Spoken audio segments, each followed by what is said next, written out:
what's up guys, it's Kelly. Welcome back to my channel. Today I'm going to be listening to Exile by Taylor Swift while crafting.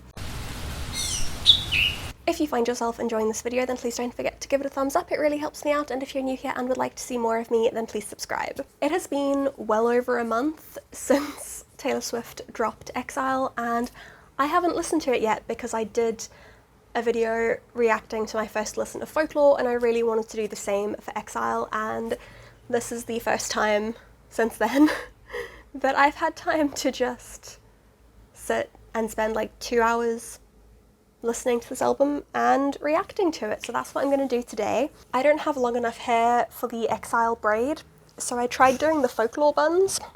It did not work, but I don't know, they're kind of cute. I kind of like them. So I'm going to be listening to Exile and embroidering a t-shirt.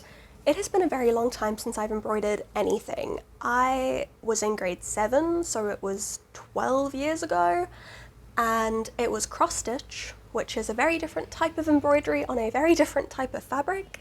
So I have no idea what I'm doing. We're just gonna go with it and hope for the best. Without further ado, let's get into the first song, starting off with Right Where You Left Me.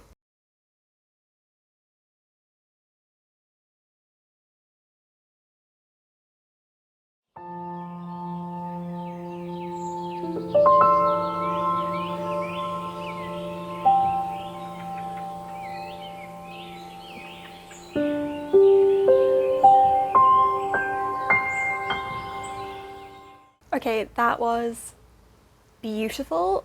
Someone in the comments said that they don't know whether they want to dance around their living room or cry their heart out, and accurate. Taylor Swift makes me feel all of these heartbreaks that I've never felt, that I've never experienced. She's so good at juxtaposing this really sad imagery with these really like fun, peppy beats, but then kind of the more you listen to it, the more that juxtaposition makes the fun, peppy beats kind of really sad.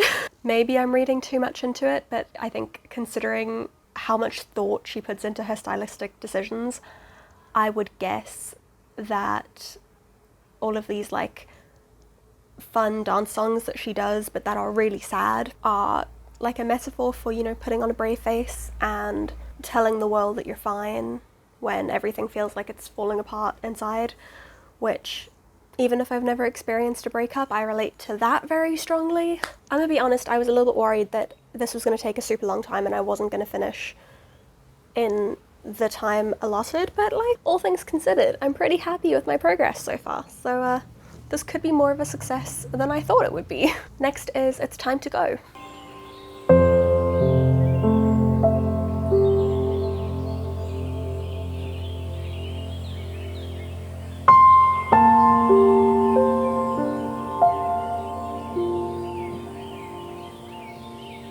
Okay. Whew.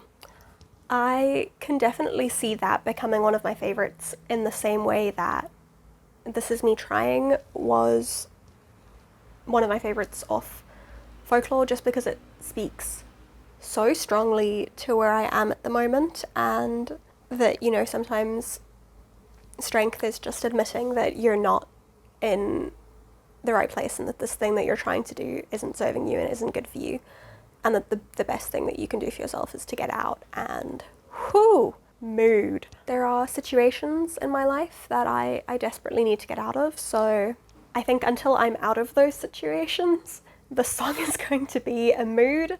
Also, it's just so interesting, like, knowing some of the background to these songs, the things you pick up. Like, there's a line where she says something like, he's got all my history in glass cases, but I've got me. Scooter Braun has all her history, he has all her master's recordings, and she has me. Because I think Lover was the first album that she recorded on her new, at her new label. So like it's the first one that she owns. Although, that being said, very excited to listen to the re-recordings of her masters when those get released. All in all, top tier song. The lyrics spoke to me like crazy. I wasn't actually that wowed by like the sound production. The music, although I liked it, wasn't overly moving to me, but just the effect that the lyrics have on me are a lot. So next up is Willow, and that is the music video, so I am actually going to watch that because it's gonna be beautiful. And then we'll go back to crafting from track number 4, but let me just show you guys my progress again. It doesn't look like anything yet, but it will. It will, and I'm really happy with it so far.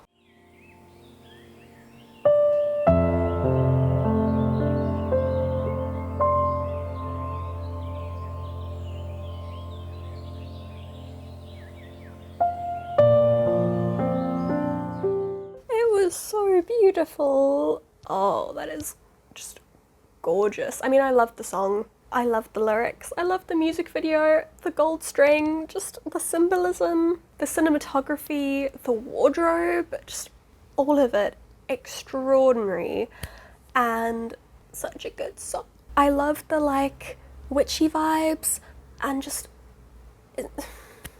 her music videos lately have been like a dream. I'm just really hoping that she doesn't do us dirty like she did with Folklore and that this is the only music video she releases. Having said that, I mean, I say she did us dirty, she did release another whole album like 6 months after she released Folklore, so, you know, I guess she was busy like doing other things, creating other amazing things for us. So that's point number 1. Point number 2 is she's done, like with Folklore, she divided it into chapters, and she's done the same thing with Evermore, but she has included some of the Folklore songs in the chapters, so like maybe there is still hope for more music videos from Folklore, because like they are sister records, they're not, this isn't a new era, this is just like a continuation of the era, so fingers crossed we're gonna get some more music videos because the visual storytelling is just next level and the cinematography is incredible and she just has such an amazing sense of combining sounds and visuals and just god tier. I will be taking no further questions at this time. Next is Champagne Problems, which I feel like I've seen a lot of people saying is their favourite, so keen to hear this one. I have kind of an idea in my mind of what this song sounds like, but I definitely have not heard it. So I'm intrigued to see if my, like, the vibe I have in my mind is legit.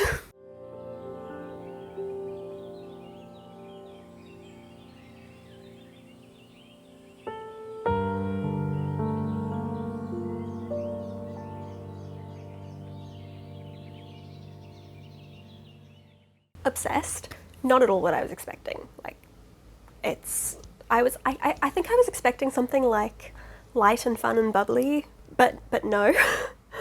That was heartbreaking. I would love a music video for that because I'm seeing like very glitzy Pride and Prejudice vibes.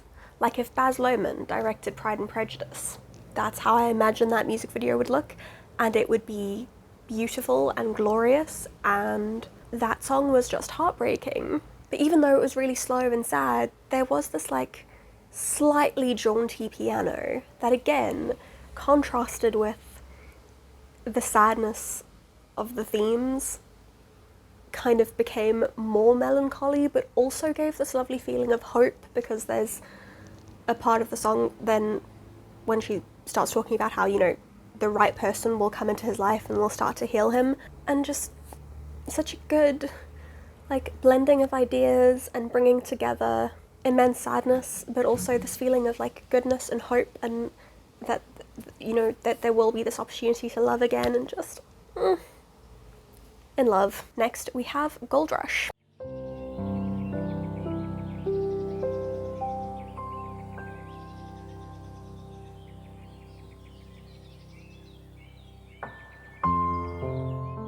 I have a feeling that I've seen a lot of people say Gold Rush is one of their favourites as well, and loved the lyrics, liked the sound production, but didn't love the music.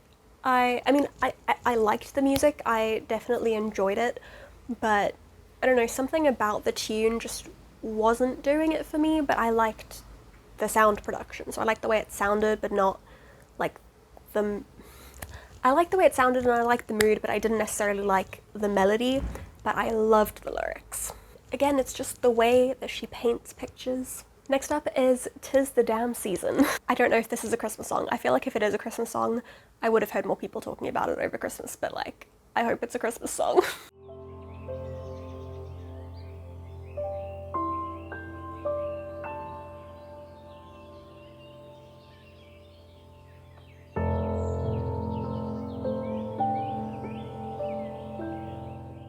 That felt very like vintage Taylor. Like if that had come out in the Red era, I wouldn't have been surprised at all. Although it still has, you know, the synths that she's using a lot more in her newer music. I don't know, just something about the sound and definitely about the lyrics. Just like these kids in a small town finding their way back to each other when they've pulled apart. It all feels very vintage Taylor, and I'm here for it. Is it starting to look more like a silhouette? Yeah. I'm not gonna lie, feeling very proud right now. I really hope that this turns out well. I'm gonna be so sad if this doesn't look good. Next up is "Tolerate It," which admittedly I haven't heard a lot about, so I have like zero expectations going into this.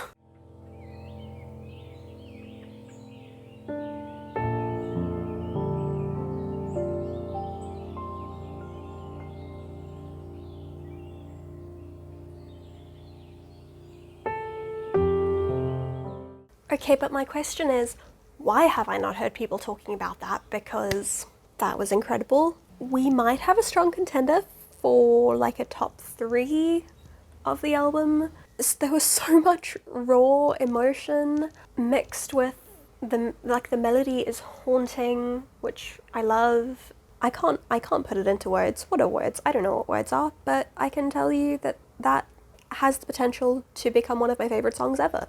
Okay, next is "No Body, No Crime," which features Haim. Is it pronounced Haim? I'm assuming it's pronounced Haim, and very excited for this one because from what I've heard people saying, it's got like a fun, like bluesy country beat, and I don't know, I'm expecting this to feel like Bonnie and Clyde in a song, and I'm ready.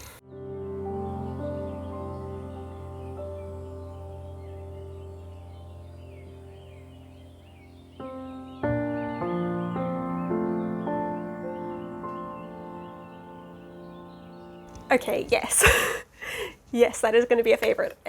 Need a music video for that one. Kind of like mean aesthetic, but yeah, I'm gonna need some more content about that. I would also be okay with a murder mystery novel. That would be acceptable as well, or just a feature-length movie. You know, either way, it's fine. I don't really at this point care what format I get it in, but I'm going to need further exploration of that song because, yes, that definitely had the kind of vibe that I was expecting. I don't know how to explain it, but I hear like moods in my head, you know? And that very much matches the mood that I had in my head when I imagined that song. And I love the lyrics, I love the sound, just on the whole package, a great song. Also, I am now starting to worry because, okay, the outline looks great, but I did start doing some of the detail. I did lips and like a chin, and I have fears. Part of me is like, hey, just an outline could be cool. Maybe I should stop it here before I start trying to do like eyes and a hairline and stuff. But no, I have started this. I must finish it. Wish me luck. Next up is "Happiness." Now, I feel like knowing Taylor Swift, this could go one or two ways. Either it could just be a really happy, fun song, or, and this is kind of what I'm more expecting, it's going to be dreadfully, dreadfully sad and melancholy, but either way, I'm probably gonna love it.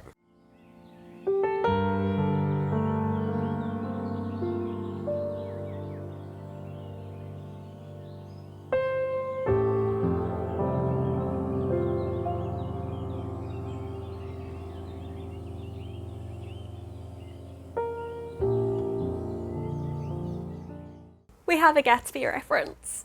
I knew there was one coming, actually, just like remembering I did see someone tweet about it, but was right. Was definitely a sad song. I would say I probably relate to this on a different level to maybe how it's intended. I wouldn't say that I'm trying to reinvent myself, because there are parts of myself that I'm very happy with, but there are definitely aspects of my personality and like the way that I live my life that I am trying to change and I am trying to improve on. For example, I desperately need to become more assertive, and I'm actively working on that. I really just like this as an exploration of reinventing yourself and turning yourself into a new person, and in my case, having it not be for another person, but having it be for me. Even that, I think it can be read, like, this is the beauty of music. You can relate to it in whatever way that you relate to it, and you can read into things in whatever way they speak to you. Like, I think it can also be read as an exploration of, like, self-love, and you can look at where you were at a previous point in your life and be sad that you're not like that in some ways anymore because you were really happy and for whatever reason or because of whatever aspect of your life, but also be very grateful that you're not that person anymore. So for example, I've been very nostalgic about my teen years recently. I think in a lot of ways I used to be like a more interesting person with more interesting interests. I watched a lot of films and I read interesting books and I listened to so much music, and I just immersed myself in art and in learning new things, and in so many ways I was so happy because of all those things, and I'm very nostalgic for that time in my life and for, in many ways, the person that I was back then. But also I had crippling depression and crippling anxiety, and I hated every moment of my life. And now my life as a whole is much happier. So although I'm trying to get back to that place of like immersing myself in that appreciation of art again, like although I recognize that there are parts of my teen years that, like, if I could get back to that part of myself, I would be happier. As a whole, I'm much happier now. Like, I'm a much happier person in general now than I was back then. It's dangerous for me to kind of romanticize that period of my life too much and not look at the big picture that, like, my life was miserable, but I found ways to make it bearable. And now I've moved on from that and I've really worked to make myself happier, and I've achieved that, and that's amazing. And now I can just pull those things that made me happy into this part of my life. Am I rambling? Did any of that make sense? I hope so, because it made sense in my mind, but I don't know if I can get the words out properly because it's an intensely personal thing to talk about. I mentioned in my folklore video, like, I miss so much buying a new CD and coming home and listening to the whole thing through and just like immersing myself in this piece of art that this person had created. That's why I'm making these videos, and if you have any other albums or any other artists that you'd like me to do this for, then please let me know, because I'm really actively trying to re-immerse myself in art that inspires me and art that I enjoy and art that just reminds me that life can and should be beautiful, and also that taking time to immerse myself in art is good and is important, and it's not a waste of time for me to sit for 2 hours and watch a movie. If it's going to make me happy, if it's going to bring me joy, if it's going to make me more inspired to live my life in a better way, that's a good use of my time. If I'm doing it because I enjoy it, it is a good use of my time, even if it can't be monetized or it's not, like, in some way productive. I deserve rest and I'm worthy of rest, and I need to make time for those things that I love. So yes, 2021 is a year of consistency but also balance and making sure that I allow good things into my life, but I also give myself time to enjoy them. There was a long babble that no one asked for, but I hope you enjoyed it anyway. Next up is Dorothea.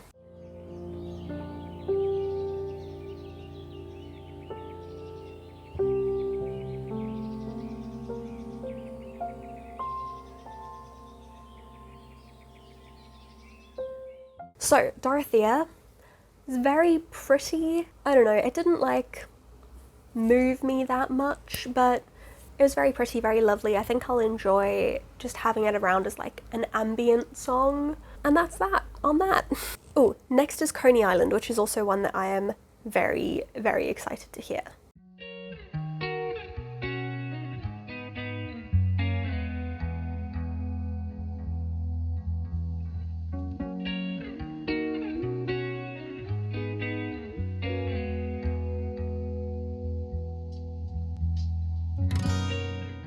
that also was not at all what I expected it to sound like in my head, but just so far surpassed it.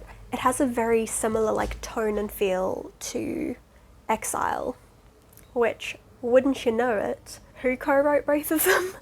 But Joe Alwyn. So I knew that he had co-written a couple of the songs on this album, but I'd forgotten, and I kept forgetting to check the credits at the end of each song. But this one I was like, this sounds like Exile though. And yes, he co-wrote this as well. Look, the two of them are just an A+ songwriting team. I haven't watched him in anything. I don't think I've ever even seen an interview with him, but I'm low-key obsessed, not gonna lie. And it has a lot to do, clearly, with his musical talent. Also, I had never heard of The National before she released her tracklist for this album, but he has such a good voice, so definitely going to check him out on Spotify. Yeah, that was just like a beautiful, haunting melody, really strong lyrics. Big fan. Next is Ivy. I know it's one that a lot of people love. It's a lot of people's favorites, so I have high hopes.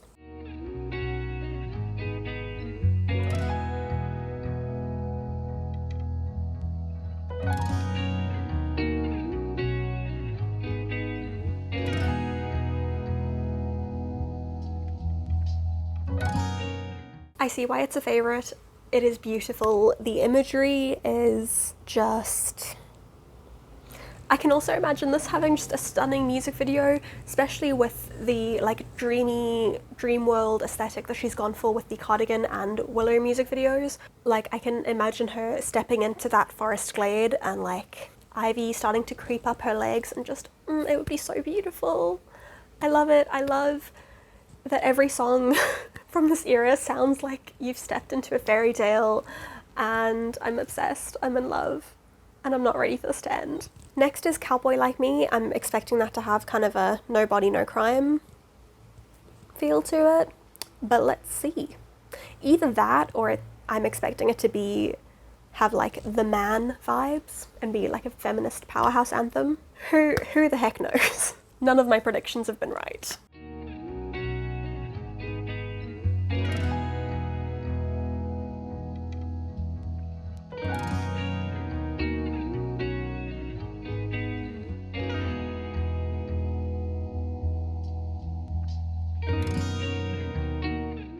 Okay, loved it. Loved the vibe. Also, male backing vocals in the background, and I was like, ooh, I like this man. He sounds familiar, but who could he be? It's Marcus fucking Mumford. She did a song with Marcus Mumford, and he doesn't even get a moment to shine. I'm not okay with this. I mean, great song.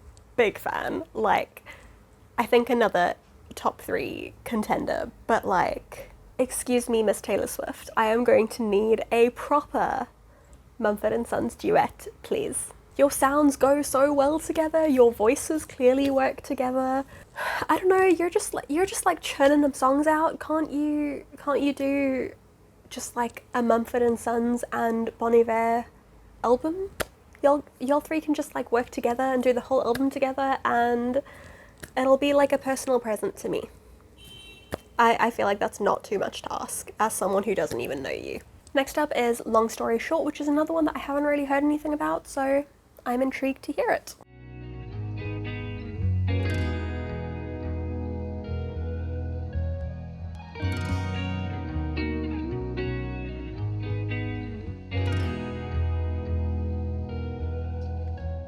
Also, why are people not talking about this one? Because it is a bop. Reflecting on past times and going, yeah, it was shit, but I got through. I'm stronger now. I have this amazing thing in my life. I felt many things, but mostly I just wanted to dance, and that, I'm here for it. I like it. I like it a lot. Well, I can't keep putting things in my top 3, can I? I think that's the 3rd song. I kind of feel like that song's gonna end up in that weird space of, it's not actually one of my favorite songs off the album. Like, if I listen to the album, I go, oh, but there's all of these songs that are like so amazing. But that's the one that's gonna stick with me, and that's the one that's gonna become like a perennial favorite, is kind of how I expect things are gonna go. Next up is Marjorie.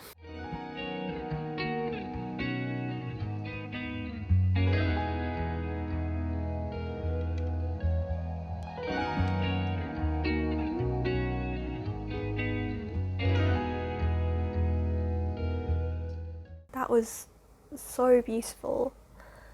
And I think combined with the lyric video, it was just like such a beautiful celebration of life. Although it was really sad, and although it was about really missing someone, it was also just such a lovely celebration of enjoying the memories of someone that meant so much to you, and that has influenced your life so much, even though they're not around anymore. And I just think it was a really beautiful, really powerful song. Next up is Closure.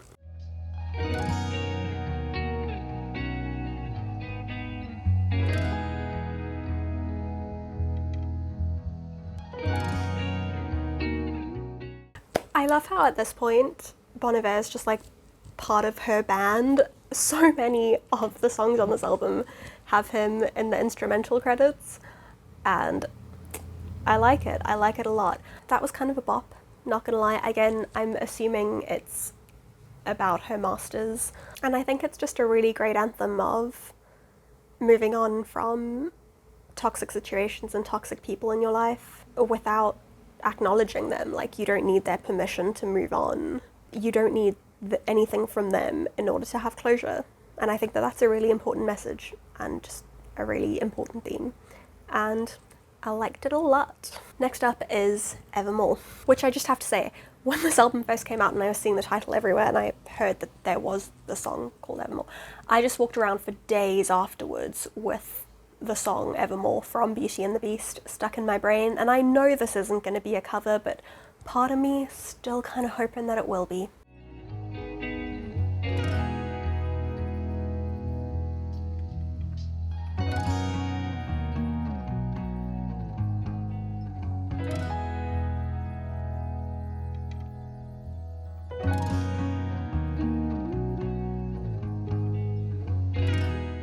So that was another one co-written by Joe, and he actually gets the piano credit for it, and honestly, the piano was my favourite part. It was such a beautiful thread tying the song together. Not gonna lie, that song felt a bit like the Kombucha Girl meme. It started and I was here for it. I was loving the sound, I was loving the way Taylor Swift's voice sounded, I was loving the lyrics, and then the Bon Iver part started, and not gonna lie, I was like... But then I kind of settled into it and I was like... And on the whole, really liked it. I mean, just adored the lyrics. I just wasn't sure I was a big fan of the way that they'd done his vocals, or the way he'd done his vocals, but on the whole, by the end of it, I had kind of relaxed into it, and I was feeling things. And that was the last song of the album. I am not finished my embroidery. I still have much to do. Like, a lot. I have a lot to do still. She did those 2 remixes of Willow, so I'm gonna go listen to those. I'm still not gonna have finished this thing, but I'll be closer to having finished it. And then we can chat about how I feel about the album as a whole.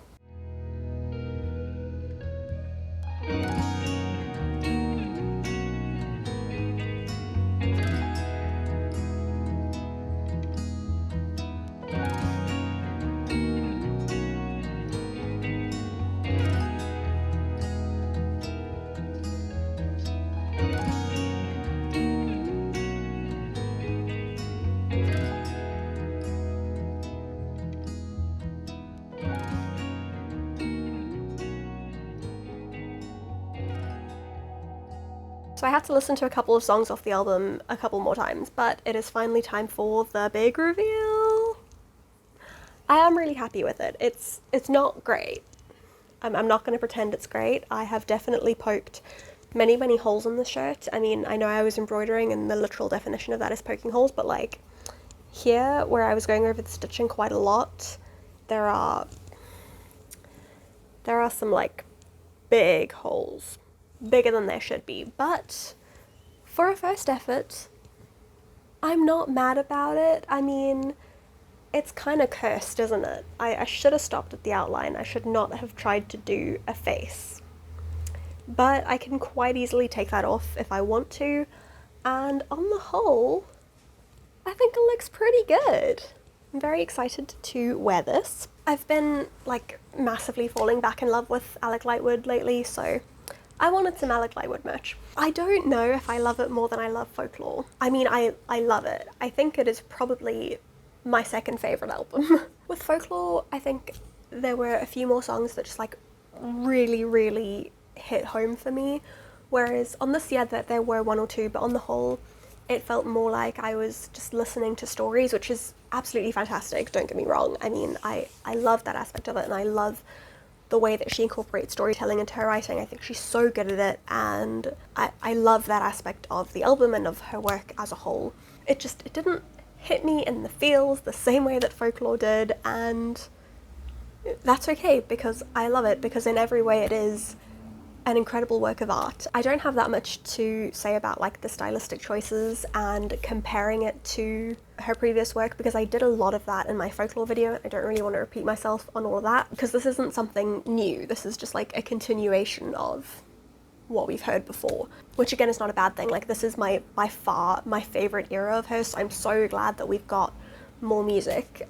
It's just, this album is such a treat, and I'm so thrilled by it, and I love it so much. But I just don't have a lot to say about where it fits in the grander scheme of her work. I would love to hear in the comments what you thought of Evermore. Let me know what your favourite song was, if you liked it more or less than Folklore, if you like it at all, although if you don't, I kind of feel like you wouldn't have stuck around to hear my thoughts on every single song. One thing I will say that I liked about this more than Folklore is, like, remember I've been trying to like put into words how songs have like a mood in my brain, and it's almost like the aesthetic of the song, but it's not. It's because songs aren't aesthetic, they're auditory, not visual, but like the aesthetic that these songs create in my mind, I love even more than Folklore. But the songs themselves, I love Folklore just a little bit more. There are some absolute bangers on here, and I'm thrilled to be able to blast this on my way to and from work. I'm also thrilled that I'll finally be able to put Taylor Swift on shuffle on Spotify again, because I've been completely avoiding that just in case one of these songs popped up and I didn't realise, because I wanted to go into this completely fresh and unsullied. So I'm very, very happy that I'll finally be able to just listen to this in peace and not stress about it. Thank you very much for watching. If you did enjoy this, then please don't forget to give it a thumbs up and subscribe if you aren't already. In the description you'll find links to all of my social media. That's my Facebook, Instagram, Twitter, Goodreads, as well as my blog. You'll also find links to my Patreon, my Ko-fi account, my Redbubble store, and my online store if you'd like to support me on any of those. But that is it from me today, and I shall see you all again very soon. Bye! My life is grounded.